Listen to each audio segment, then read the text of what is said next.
अहम खबर आपको दें। ऑडियो लीक्स कमीशन के खिलाफ दरखास्तों पर चीफ जस्टिस उमर अता बंदियाल की सरबराही में सुप्रीम कोर्ट का 5 रुकनी लार्जर बेंच केस की समाअत कर रहा है और इस बारे में तफसीलात क्या हैं जानते हैं। इकरामुल्लाह जोया हमारे साथ मौजूद होंगे।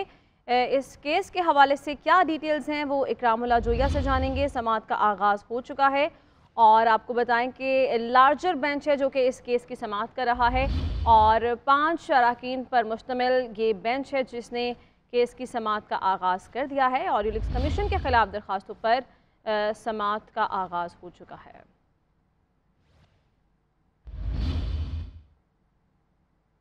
नाज़रीन, अभी आपको एक खबर दें कि जज धमकी केस में ट्रायल कोर्ट के हवाले से भी आज केस की समाअत होनी है और जज धमकी केस के हवाले से भी केस में ट्रायल कोर्ट की जो है वो समाअत आज होगी और इस हवाले से आपको आगाह कर रहे हैं कि जो 5 रुकनी लार्जर बेंच है उसने समाअत का आगाज़ कर दिया है और वो ऑडियो लीक्स कमीशन के ख़िलाफ़ दरखास्तों पर समाअत कर रहा है। ऑडियो लीक्स कमीशन के ख़िलाफ़ दरखास्तों पर चीफ जस्टिस उमर अता बंदियाल की सरबराही में सुप्रीम कोर्ट का 5 रुकनी लार्जर बेंच है जिसने केस की समाअत का आगाज़ कर दिया है और कमीशन के खिलाफ दरखास्तों पर लार्जर बेंच भी तश्कील दिया गया है। चीफ जस्टिस की सरबराही में 5 रुकनी लार्जर बेंच कल ऑडियो लीक कमीशन के खिलाफ दरखास्त पर समाअत करेगा और justice Munib Akhtar, justice Ijazul Ahsan, justice Shahid Waheed और जस्टिस हसन अजहर रिजवी बेंच में शामिल हैं। और जो कमीशन बनाया गया था उसके ख़िलाफ़ ये दरख्वास्त दायर की गई थी और ये कहा गया था कि जो कमीशन बनाया गया है वो गैर कानूनी कमीशन है और कमीशन के पास जो हुकूमत है उसके पास कमीशन बनाने का इख्तियार मौजूद नहीं है और इसी बिना पर ये दरख्वास्तें दायर की गई थी और इस पर अभी समाअत का आगाज़ हो चुका है।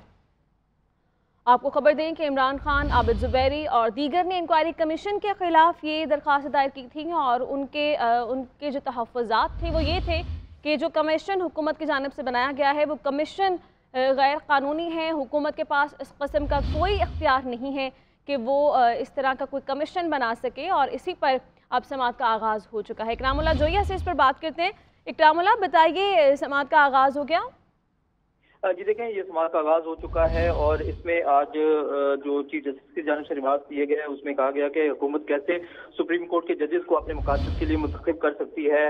अटार्नी जनरल साहब, अदलिया की आज़ादी का मामला है, ये कहना था चीफ जस्टिस का। चीफ जस्टिस की जानिब से बड़े सख्त रिमार्क्स जो हैं वो अटार्नी जनरल की को दिए गए हैं और चीफ जस्टिस ने कहा कि हुकूमत किसी जज को अपनी मर्जी के मुताबिक बेंच में नहीं बिठा सकती। चीफ जस्टिस का कहना था कि हमने सवाल पूछा कि 184 बी लिखा है कि कम से कम 5 जजेस का बेंच हो, अगर आपने हमसे मुशावरत किया होता तो हम आपको बताते। ये कहना था चीफ जस्टिस का। जबकि चीफ जस्टिस ने कहा कि 9 मई के वाक़े का फायदा ये हुआ कि जुडिशरी के खिलाफ जो बयानबाजी हो रही थी वो खत्म हो गई है और इस हवाले से चीफ जस्टिस ने कहा कि हुकूमत किसी जज को अपनी मर्जी के मुताबिक बेंच में नहीं बिठा सकती। और चीफ जस्टिस ने कहा कि हमने सवाल पूछा कि 184 बी जो है उसमें लिखा है कि कम से कम 5 जजेस का बेंच होना चाहिए, जिस पर चीफ जस्टिस ने मजीद कहा कि अगर आपने हमसे मशवरा किया होता तो हम आपको बताते। जबकि चीफ जस्टिस ने कहा कि 9 मई के वाक़े के हवाले से चीफ जस्टिस ने सहने का लफ्ज़ जो है वो इस्तेमाल किया।